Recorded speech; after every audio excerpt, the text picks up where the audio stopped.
Welcome to Creative Madness. Hey YouTube Nation. Now I know there's a lot of critique and review and response videos out there for the trailer that came out for the new Ghostbusters film, and I'm not going to bore you by letting you watch my facial expression as we watch a trailer that pretty much the whole world has seen. But I did want to come out with this video, this kind of vlog video that I do now and then, because I do feel strongly about this new Ghostbusters film. I will explain later that I am a massive Ghostbusters fan, as many of the people out there, both men and women, and I do have a problem with it in the fact that it is an all-female cast. Now, for some of you out there, you're already like thinking the S word, the sexism word, and please bear with me for this video. Listen to what I have to say. My wife agrees with what I'm about to tell you, so does my sister. And it's not about being against women having strong roles. It's just what the studio's doing with an accepted and very well liked franchise, a mistake that's been done many times before, and they're doing the same thing. So let me get into it. Now, when it comes to enjoying movies with very strong female characters, many of my favorite movies have that criteria. Like Ellen Ripley in the Aliens franchise, and I'm talking about Ripley's one of the most badass characters of all. You got Sarah Connors from the Terminator movies. You got, sorry, I do not know I forgot the name of the character, but Charlize Theron's portrayal in Mad Max, where she isn't Mad Max, which is an important part, but she plays a very strong character. And I know a lot of people were not big fans of that movie. I loved her performance. I thought it was great. Then you got The Bride in the Kill Bill movies, who I think is, again, another kick-ass character. And then even to go to comedies, you got Trainwreck, Amy Schumer's movie. You got Bridesmaids, which were movies I saw and I found very enjoyable and very entertaining. But let's go back a bit to what I was talking about with Aliens. Now, for all the females who are watching this video right now, you know that Ripley is a very strong, dominant character in the Aliens movies. Now, imagine that the studio behind Aliens decides, you know what, we're going to reboot the series. Now, I'm not talking about Prometheus 2, which is already planned. I'm talking about let's reboot Aliens from the beginning with the exact same story, but instead of Ripley, we're going to put Rip. We're going to do some macho man in the place of this strong female character. What would you feel about that? You would probably be very angry. You'd probably feel that this is completely unnecessary. There's no reason to substitute a great character that's already respected with a gender switch just so we can appeal to a demographic to make money.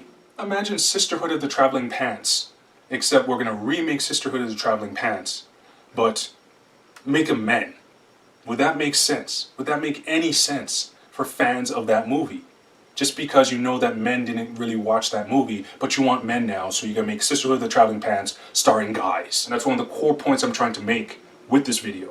And again, with Charlize Theron's performance in Mad Max, she is the main character, but she isn't Mad Max. She's not trying to replace Mel Gibson's character in the original, or even the new Mad Max. She is her own person as a strong character in a new reboot of a franchise, or a continuation of a franchise. Let me bring up another point. Let's bring up Star Trek. I love Star Trek, and when J.J. Abrams decided to bring Star Trek back and make it even bigger and better and more relevant to the audience in times now, they didn't do a gender swap with the characters. They didn't make James T. Kirk into Janet T. Kirk. They didn't make Spock into Spockette. They didn't make Uhura into Kwame.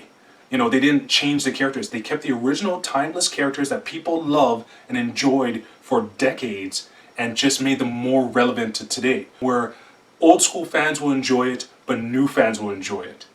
And it became a very winning, successful, profitable formula. Now, I get it. The studios want to tap into the female audience demographic. They want to make more movies with more predominantly female characters, and I'm completely down with that, and I completely understand that. As a father of a little girl, I want my daughter to see more strong female characters. But I think there's a right way to do that and a wrong way to do that. And a wrong way that can be very detrimental to many of these studios. Studios have made this mistake before, and they seem not to learn from it. That you don't mess with properties that already have a very loyal, almost guaranteed million people following that will make you tons of money. Like I said, I'm a big fan of Ghostbusters. I know a lot of people say that, but trust me when I say I truly love Ghostbusters. From when I saw it as a child to this day, I think it's one of the most original, innovative series that has ever come out as a movie. I used to watch the cartoon religiously as a kid. I even watched the other Ghostbusters, you know, go, go, Ghostbusters, let's go. You know, that Ghostbusters, I watched that. Just to show you how much I love my Ghostbusters, you know. Remember Atari? I have the original Atari games still working. When it comes to the comic books, I collected the comic books. I have almost the whole series by now, comics. And even the toys. Talking about the old school toys still in their packaging because I cherish them that much. I truly love Ghostbusters. And just like any fanboy of any property, it doesn't matter if it's Star Wars, Star Trek, Ghostbusters, you enjoy the characters. Peter, Egon, Ray, Winston, Janine, Gozer, Zool, Slimer, Stay Puft. It doesn't matter who the character is. They all have their personalities and I love it for it. And for a studio to say, you know what, we're going to take those same personalities and just take them and do a complete gender switch and that'll make everyone happy and we're going to make a fortune, I think is foolish. It's not that these characters cannot be female. It's just, again, the way they did it does not make sense. I'll be honest on what I really thought they were going to do. When I first heard that they were going to do a Ghostbusters movie, a reboot of it, I was ecstatic. And even when I found out that there was a female cast, I was still ecstatic and hyped up. Why? Because, and let's see if any of you agree with this, that you thought this. What I thought they were going to do, because I heard in the news that they wanted Bill Murray and many of the original cast to be part of the movie, Dan Aykroyd and so forth. So what I thought they were going to do is kind of like a passing the torch, like they did with Kingsman. If you watch the Kingsman movie, where the older generation needs to now recruit newer generation warriors to join and, you know, kick butt together. So I thought they were going to do like maybe the Ghostbusters, the original Ghostbusters, are about to retire. They've been doing this for decades, and they need to find those who are going to be able to take their place. You know, still keeping the comedy in there, a slapstick way, maybe Police Academy style, trying to find the next recruits. And it just so happened that these 4 females who are different people, kind of similar in personality, but are still different people, who ultimately were the best selections to become the new Ghostbusters, and they're trained by the old school Ghostbusters, and together they go and take on whatever ghost hordes or whatever. For me, that would have been awesome, and I think if they would have went in that direction, we wouldn't have this controversy we have right now. It would introduce a new crop of female Ghostbusters that are respected, but still paying homage and respect to the original Ghostbusters that everyone loves. Win-win, everyone's happy. Instead, what they decided to do is just, let's take the pretty much the exact personalities of Egon and Ray and Winston and Peter and just transport them into female bodies. And, you know, take Janine and make her into a guy, and, you know, voila, winning formula, everything is great. And it kind of sends a message to men saying that the original Ghostbusters as males, there was something wrong with that. Or the idea that women weren't going to go to see a Ghostbusters movie based on men, even though pretty much every female I've spoken to, friends, family, acquaintances, co-workers, they all love the original Ghostbusters. They love Peter Venkman. They love the original character of who he was, and he was a corn dog. So the idea that you could just simply gender swap movies is not a good precedent. But let me bring up even another mistake I think they're making with this movie, and why I personally think it might not do that well. I'm going to throw a title out at you. Gem and the Holograms.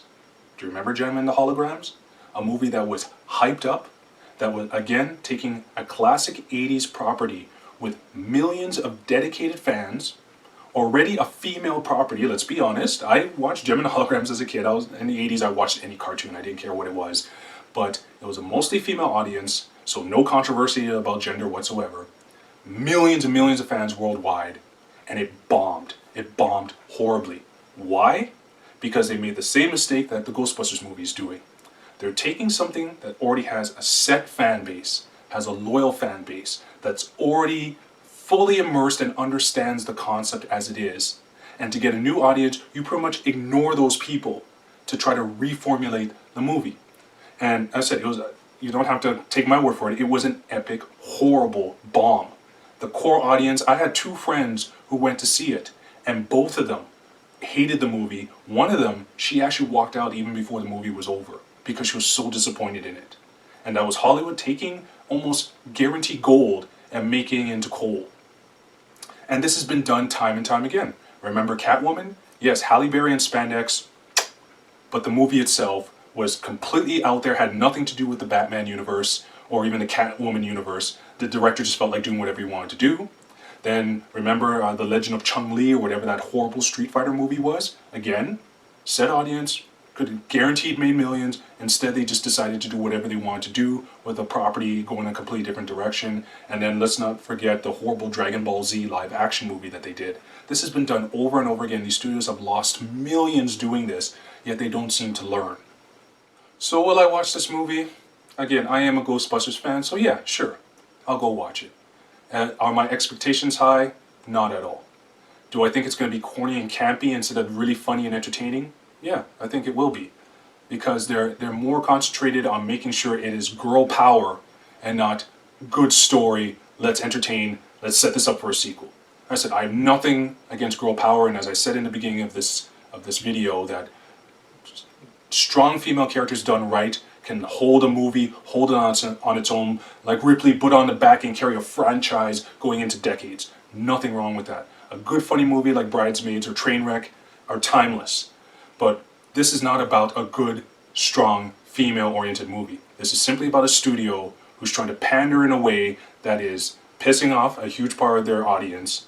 Those who don't care about the gender, they just look at it and think this is going to be a cheesy, horrible reboot, and let's be honest, many reboots are horrible.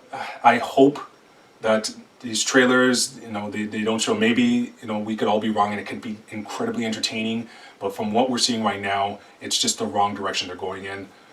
They've brought back Star Wars in the right way, they brought back Star Trek in the right way, I know they're rebooting other movies, and let's just hope that this is not a trend of simply just gender swapping popular characters just for the sake of gender swapping, but actually taking the time to make good, strong characters, regardless of male or female, in comedies or serious action, whatever it is, that will entertain and pay respect to the fans who have loved this stuff since their childhood. Because we're the ones that you want to come see this movie. I paid for Deadpool 4 different times to watch it in theaters. Star Wars 3 times, Star Trek twice. You want people like me, and there's millions of us, who will pay to watch a good movie we love over and over again.